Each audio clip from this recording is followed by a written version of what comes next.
Mitchell Robinson was recently speaking to the media, and he actually revealed that he's still battling through some injuries. We're going to break down exactly what he said and if the Knicks have anything to worry about going forward in tonight's game against Indiana. We're going to break down all of this and so much more today. If you're not already subscribed to the channel, go ahead and hit that subscribe button now and make sure you have notifications turned on so you don't miss a second of the new content. And now, let's get started. Mitchell Robinson is still fighting through significant injuries. This is the last thing you want to hear as a Knicks fan. We are about to face the Indiana Pacers tonight in the semifinals of the Eastern Conference. We do not need another injured player on this team, especially somebody as critical and crucial to the roster as Mitchell Robinson. Coming off the bench, almost nobody can touch him on defense. And if you're an opposing player going against him, you are going to alter your shot each and every time because you don't want to get blocked. And that fear is going to creep into your system each and every time you go up against Mitchell Robinson. But unfortunately, as he was speaking to the media recently, he gave the following comments when he was speaking to the media about his status and his injuries. Shout out to the account Knicks Video on the app X for giving us the following information. According to them, Mitchell Robinson was asked what things have been like for him coming back from surgery. And according to Robinson, I'm still figuring it out. Still got my little problems, just figuring it out. Trying to maintain it the best way I can and continue to fight. That does not sound like Robinson is healthy. And unfortunately for the Knicks, if Robinson is not healthy, it's going to be a major blow. The only good news here is that if you take a look at the injury report, he's not on it. The only player that's on it is really from Indiana, Tyrese Halliburton. But everybody else, they're not really listed on it. So that's good news for the Knicks and Mitchell Robinson because it does speak to the fact that he is fighting through it. He's not complaining about it, and he's not using it as an excuse to why he's not going to perform. Either way, he's going to go out there. He's going to try his best to show out and show up for the Knicks, and he's going to do whatever it takes to help the Knicks claim victory. If that means he has to be a demon on the board like we know he's going to be, that's what he's going to do. And Mitchell Robinson and his dominance inside is going to be needed because if iHeart gets into foul trouble, or let's say Tom Thibodeau for some reason doesn't play Precious Achiuwa or Jericho Sims, we're going to need Mitchell Robinson to maintain and lock down that paint. One of the keys to this matchup against the Pacers is how our big men are going to operate and go against Miles Turner because Turner, to his credit, can shoot the three. When you can shoot the three as a big man, you're considered a stretch five, and that's exactly what he is. And the Knicks have problems with guys like that because if they can shoot the three at a very good percentage, which his percentage is not great, but it's decent enough where you have to fear it, they're going to put Mitchell Robinson out there. They're going to put iHeart out there. And when they do that, guess what's going to happen? The paint is going to have a lot more open lanes.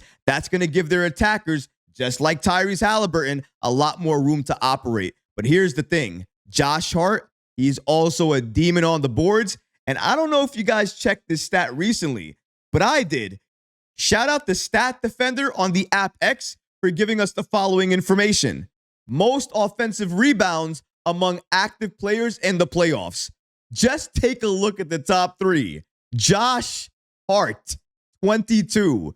Mitchell Robinson, 22.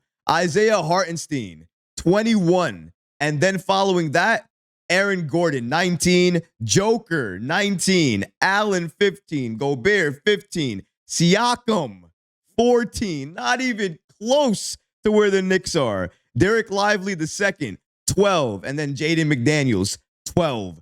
That rounds out your top 9 in terms of active players in the playoffs who are getting offensive rebounds.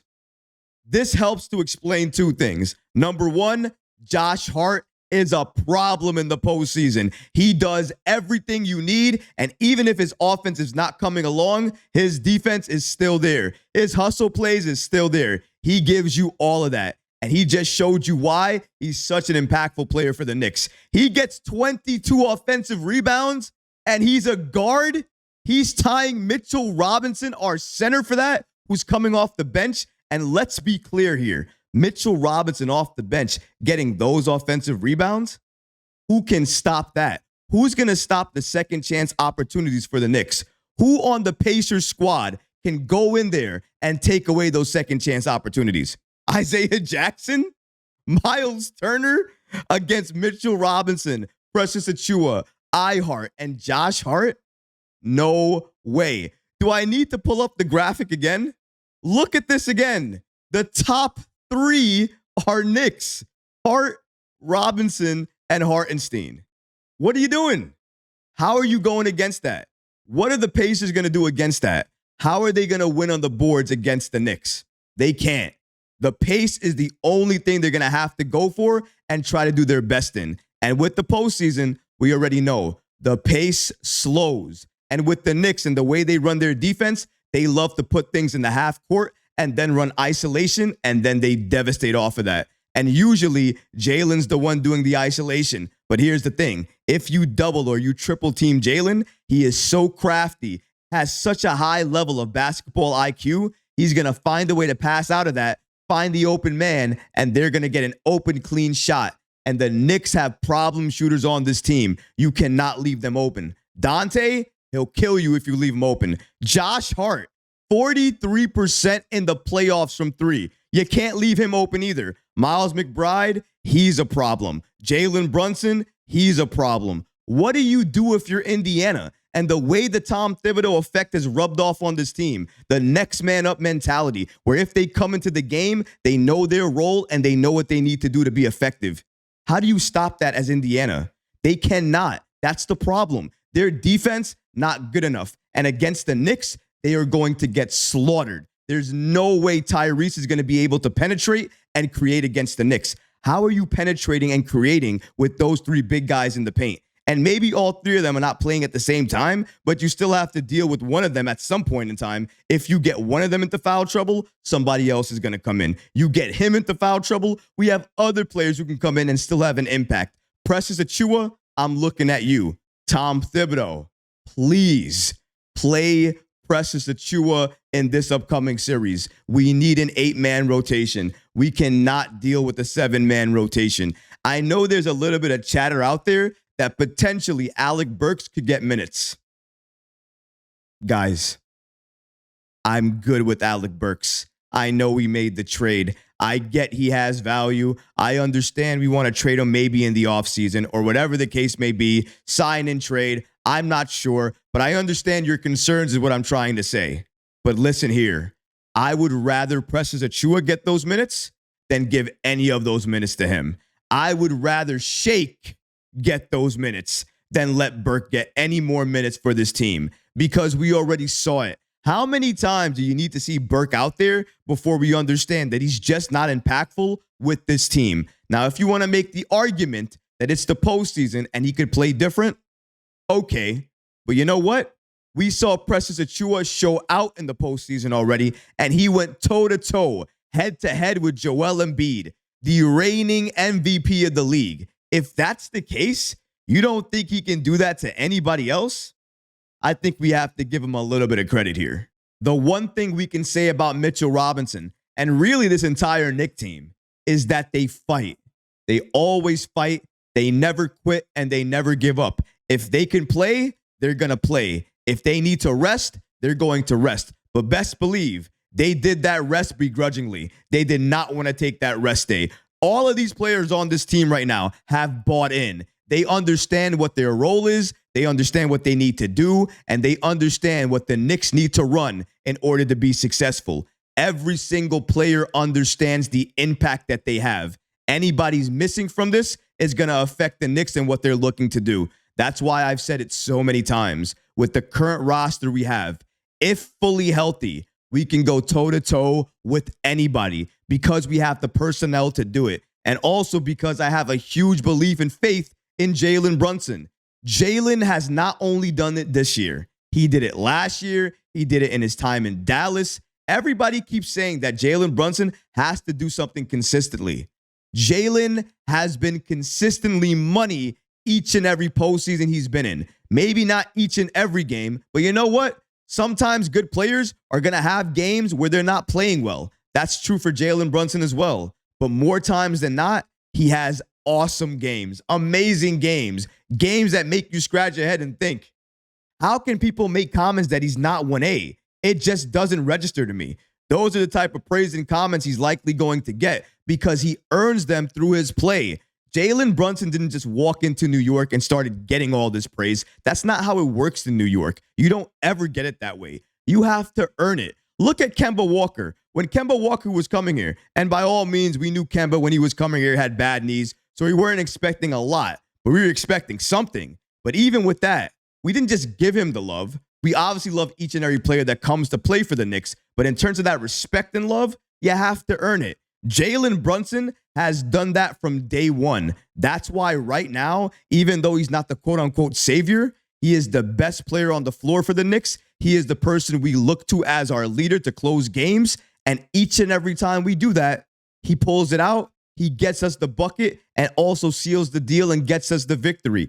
He did it time and time again in the Sixers series, putting this Knicks team on his back and making sure we wouldn't lose games. This is why you have faith, belief, not only in this team, but in Jalen Brunson. If he doesn't make all NBA first team, yes, I said first team. Why do I say first team? Because if I look in the playoffs right now, I think maybe Anthony Edwards is probably better than him in terms of the best postseason player right now. After him, I'm putting Jalen Brunson firmly at number 2 and then go crazy with everybody else. But I think that's the order. If that's the case, if that's what we're going by, then do the right thing. Jalen, all NBA first team. That's what it should be. But if I know the NBA and the league and the way the votes go, he's going to unfortunately be voted to all NBA second team. And people are going to tell me up and down, oh, it's not about the postseason. It's all about the regular season. Well, you know what? He led this Knicks team with a battered roster to the number 2 seed. What else you got to say? It just doesn't make sense. Don't count out Jalen Brunson. And you know what? Don't also count out this Knicks team. Don't count out Mitchell Robinson as well. He is going to go if he's ready. And the fact that he's not on the injury report and he's not complaining about it, just being more open about the injuries he's dealing with, it tells me everything I need to know about him, his character, and his availability tonight in the game. He is definitely going to suit up. He is definitely going to be there. And he's going to not only put on a show, but he's going to get us each and every single offensive rebound that we need, give us those second chance opportunities, and make sure this Knicks team has every opportunity to win the game tonight. And I love that about Mitchell Robinson. He is always going to push through each and everything. He gets a lot of flack a lot of times for being an injury-prone player and not being available when we need him. Well, look at this now. Dealing with all of these injuries, not complaining, but letting us know about it, and still showing up and showing out. Much respect to Mitchell Robinson. But what about you guys? What do you think about Robinson's recent comments to the media about his surgery, his injuries, and what he's still going through? Let me know in the comments below, guys, because honestly, I would love to hear from you. But that's going to do it for this episode. I hope you enjoyed it. And if you did, go ahead and smash that like button, leave a comment below. And of course, guys, please subscribe to the channel. Until next time, Knick fans. Peace.